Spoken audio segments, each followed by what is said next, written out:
Hello everyone, welcome to our YouTube channel keep it simple.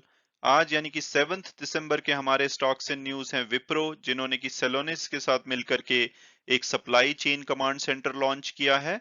और Reliance capital, जिसमें कि RBI ने एनसीएलटी में एक एप्लीकेशन डाली थी इनकी इंसॉल्वेंसी के लिए, जिसको कि एनसीएलटी ने एडमिट कर लिया है। तो ये दोनों ही टॉपिक हम डिटेल में इस वीडियो में डिस्कस करेंगे। और ये भी बात करेंगे कि क्या इन कंपनीज के शेयर हमें करंट प्राइस पे लेने चाहिए या नहीं। और आगे बढ़ने से पहले अगर आपने अभी तक चैनल को सब्सक्राइब नहीं किया तो प्लीज सब्सक्राइब करके हमें मोटिवेट कीजिए। तो सबसे पहले अगर हम बात करें विप्रो की, तो इन्होंने सेलोनिस, जिनका की हेडक्वार्टर जर्मनी में है, उनके साथ मिलकर के एक सप्लाई चेन कमांड सेंटर को लॉन्च किया है, जो कि ऑर्गेनाइजेशंस को हेल्प करेगा सप्लाई चेन ट्रांसफॉर्मेशन में। और अगर विप्रो की बात की जाए तो जैसा कि आप जानते हैं, ग्लोबल इंफॉर्मेशन टेक्नोलॉजी कंसल्टिंग और बीपीओ कंपनी है। और सेलोनिस की बात की जाए तो ये एग्जीक्यूशन मैनेजमेंट में एक प्लेयर है। एग्जीक्यूशन मैनेजमेंट का मतलब कि ये दूसरी कंपनीज को जो उनकी प्रोसेसेस हैं, वो डेटा और इंटेलिजेंस के बेसिस पे मॉडर्न वे में रन करने में हेल्प करते हैं।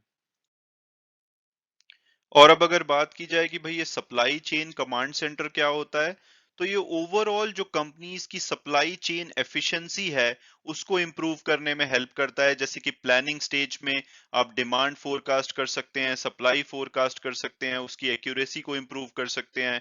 उसके बाद सोर्सिंग स्टेज में जहां पे आप सप्लायर सिलेक्शन कर सकते हैं, स्पेंड मैनेजमेंट, और इसके अलावा जो भी परफेक्ट ऑर्डर रेट वगैरह है वो आप इसके थ्रू कंप्लीट कर सकते हैं। और फिर ये डेवलपिंग स्टेज में आपको प्रोडक्शन लाइन सेटअप करने में हेल्प करता है, कैपेसिटी यूटिलाइजेशन में। और उसके बाद डिलीवरी में, ये वेयर हाउस यूटिलाइजेशन में, ऑन टाइम शिपमेंट में। तो इस टाइप से जो भी सप्लाई चेन एफिशिएंसीज होती हैं, उसको इंप्रूव करने में हेल्प करता है।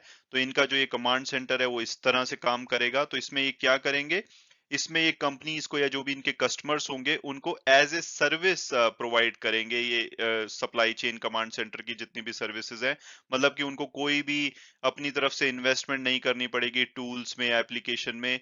ये एक रेडीमेड सॉल्यूशन होगा, जिसको कि वो सब्सक्राइब कर सकते हैं मंथली पेमेंट पे या पीरियोडिकल पेमेंट पे। और इसमें ऑलरेडी बहुत सारी कैपेबिलिटीज को कंबाइन किया गया है। इनके पास प्रोसेस और फंक्शनल नॉलेज है, इसके अलावा इंडस्ट्री प्रैक्टिस और डोमेन नॉलेज है।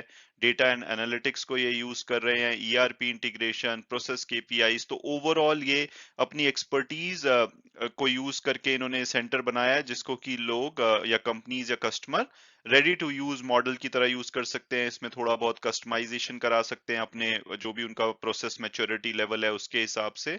और इसमें प्रोसेस मॉडलिंग और प्रोसेस माइनिंग जैसे लीडिंग टूल्स को यूज किया गया है।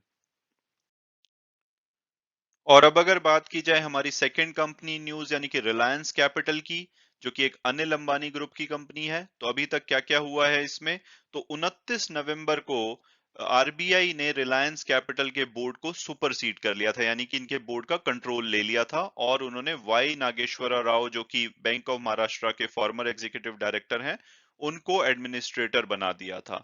अगर आप इस टॉपिक को डिटेल में जानना चाहते हैं कि भाई आरबीआई ने क्यों इनका टेक ओवर किया और उसके पीछे की प्रॉब्लम्स क्या क्या हैं, तो आप मेरा एक वीडियो देख सकते हैं मेरे चैनल पे, जहां पे मैंने डिटेल में इस टॉपिक को कवर किया है।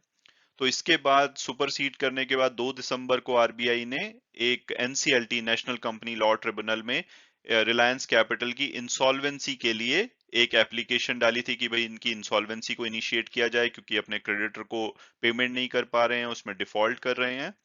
और रिलायंस कैपिटल ने भी जब इन्होंने एप्लीकेशन डाली थी तो बोला था कि ये सपोर्ट करते हैं आरबीआई एप्लीकेशन को, क्योंकि इससे इनको जो भी क्रेडिटर के साथ जो इनका इशू चल रहा है उसको फास्ट ट्रैक रेजोल्यूशन में हेल्प मिलेगी। तो अब लेटेस्ट न्यूज ये आई है कि जो नेशनल कंपनी लॉ ट्रिब्यूनल है, उन्होंने आरबीआई की जो एप्लीकेशन है उसको एडमिट कर लिया है, जो कि इंसॉल्वेंसी प्रोसीडिंग्स को इनिशिएट करने के लिए थी। और इसको मुंबई बेंच के द्वारा सुना गया था इस एप्लीकेशन को।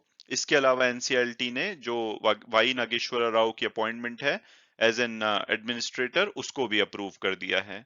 और अगर रिलायंस कैपिटल की बात की जाए तो इनके पास 31 अक्टूबर को अगर शॉर्ट टर्म और लॉन्ग टर्म दोनों ही डेट को मिलाया जाए तो लगभग 21,781 करोड़ का इनके ऊपर डेट है, यानी कि कर्जा है। और इनकी लगभग 20 सब्सिडरीज हैं, और जिसमें कि कुछ एसोसिएट्स कंपनी हैं। और इन्होंने अभी सितंबर जो क्वार्टर के रिजल्ट डिक्लेयर किए थे, उसमें टोटल कंसोलिडेटेड लेवल पे, यानी कि सब्सिडरीज में जो इनका शेयर है उसको मिला करके, 1156 करोड़ का लॉस दिखाया था। और ये जो इंसॉल्वेंसी प्रोसीडिंग्स हैं, ये आरबीआई के द्वारा third non banking financial corporation है रिलायंस कैपिटल, जिसके ऊपर की ये प्रोसीडिंग्स शुरू की गई हैं। इससे पहले दीवान हाउसिंग फाइनेंस कॉर्पोरेशन और एसआरईआई ग्रुप की जो दो फर्म्स थी, उनके ऊपर ये प्रोसीडिंग्स की गई थी। और अब अगर बात की जाए इनकी सब्सिडरीज कंपनीज की और पोटेंशियल नेक्स्ट स्टेप्स की, तो रिलायंस कैपिटल, जिनको कि दिसंबर 1998 में एनबीएफसी यानी कि नॉन बैंकिंग फाइनेंशियल कॉर्पोरेशन का लाइसेंस मिला था, लेकिन अभी लेटेस्ट एनुअल रिपोर्ट देखें 2020-21 की, तो ये अपने आप को कोर इन्वेस्टमेंट कंपनी बोलते हैं, यानी कि ये जो भी सब्सिडरीज कंपनी है उसमें जो भी इनका स्टेक है उनको ऑपरेट करके अपनी मोस्ट ऑफ द अर्निंग्स को अर्न करते हैं। और अगर इनकी सब्सिडरीज कंपनीज की आप लिस्ट यहाँ पे देख सकते हैं, जैसे कि रिलायंस जनरल इंश्योरेंस, जिसमें इनका 100% हिस्सा है, रिलायंस निपॉन लाइफ इंश्योरेंस 51% हिस्सा, इस तरह से इनकी 20 सब्सिडरीज हैं जिसमें कि इनका पूरा स्टेक है या मेजोरिटी स्टेक है। और अब अगर बात की जाए नेक्स्ट स्टेप की, तो ऐसा लगता है कि एक बैंकर जो इस मैटर को अच्छे से समझते हैं, उन्होंने ये बोला है कि एडमिनिस्ट्रेटर अब कंट्रोल ले लेंगे इनके बोर्ड का, और उसके बाद वो एक क्रेडिटर्स की कमेटी सेटअप करेंगे, और उसके बाद पीस बाय पीस इनकी असेट्स को बेचा जाएगा। और इसमें जो इनके मेजर क्रेडिटर हैं वो डिबेंचर्स इशूअर्स हैं, यानी कि कोई बड़े बैंक नहीं है। वो 95% इनका डेट जो डिबेंचर से है। तो इस तरह से इनकी जो क्रेडिटर कमेटी सेटअप की जाएगी, उसमें बहुत सारे छोटे छोटे क्रेडिटर्स भी हो सकते हैं। हालांकि बैंकर का कहना है कि भाई क्रेडिटर्स उम्मीद नहीं कर रहे कि उनको 5 से 10% से ज्यादा पैसा मिलेगा इससे। और क्योंकि जो भी रिलायंस कैपिटल का जो इन सब्सिडरीज में स्टेक है वो ज्यादातर ग्लोबल लेंडर्स को प्लेज है।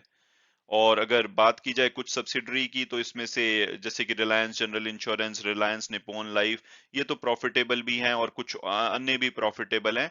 और इनमें प्रॉब्लम भी आ सकती है क्योंकि ये आईआरडीए के तहत जो भी पॉलिसी होल्डर हैं इन कंपनीज में, उनके शेयर को आप डिस्ट्रेस सेल में नहीं डाल सकते, यानी कि उसमें कुछ भी आप इम्पैक्ट नहीं कर सकते उनकी जो भी कंपनी में होल्डिंग बनती है। तो इस वजह से थोड़ा सा ये देखना होगा कि आने वाले टाइम में जो इसकी इंसॉल्वेंसी प्रोसेस है वो कैसे फॉलो की जाएगी। हालांकि ये अच्छा है कि अब इसको एनसीएलटी के थ्रू किया जा रहा है, क्योंकि अदरवाइज इंडिविजुअली अगर किया जाता तो आपस में क्रेडिटर के काफी सारे इशू होते असेट्स को लेकर के कि कौन किसका हकदार होगा। तो ओवरऑल उन इश्यूज को अब सॉल्व कर लिया जाएगा, तो उम्मीद है कि ये जो प्रोसेस है ये अच्छे से चल पाएगी। और अब अगर बात की जाए रिलायंस कैपिटल के शेयर की, तो जब से ये न्यूज आई है तब से इसमें लोअर सर्किट लग रहा है 5% का। और इसमें कोई भी बायर्स नहीं है, सेलर्स ही सेलर्स हैं। तो आइडियली तो इसका शेयर लेना ही नहीं चाहिए था, लेकिन पिछले एक साल में इसका शेयर ऑलमोस्ट 100% भागा था। अभी भी आप देखेंगे कि 25% पिछले एक महीने में गिरने के बाद भी इसका शेयर पिछले साल से अगर कंपेयर करें एक साल से, तो 49% की रिटर्न दिखा रहा है। तो आई डोंट नो कि क्या लॉजिक था कि इसमें इन्वेस्टर घुस रहे थे, बट अगर आपके पास इस कंपनी के शेयर हैं, तो आप मान के चलिए, हालांकि अभी फॉर्मली इसको अनाउंस होगा जैसे जैसे ये इंसॉल्वेंसी प्रोसेस आगे बढ़ेगी, बट मान के चलिए कि उसकी वैल्यू जीरो हो जाएगी अगर हम पास्ट के एग्जांपल लें दीवान हाउसिंग वगैरह के। लेकिन अगर आपको कोई भी अपॉर्चुनिटी मिलती है कि अगर बायर्स आते हैं, तो मुझे मेरी पर्सनल ओपिनियन में डेफिनेटली उसको यूज करना चाहिए और निकल जाना चाहिए। अगर हम अगेन दीवान हाउसिंग का एग्जांपल लें, तो जब उसकी जून में ट्रेडिंग रोकी गई थी स्टॉक एक्सचेंज पे और उसकी ऑलमोस्ट वैल्यू जीरो कर दी गई थी, उससे एक वीक पहले जब ये अनाउंस किया गया था कि पिरामल एंटरप्राइज उसको टेक ओवर कर लेगा, तो उसके जो दीवान हाउसिंग के शेयर ने अपर सर्किट लगाया था, यानी कि उसमें इतने सारे बायर्स आ गए थे, अदर सेलर्स ही नहीं थे।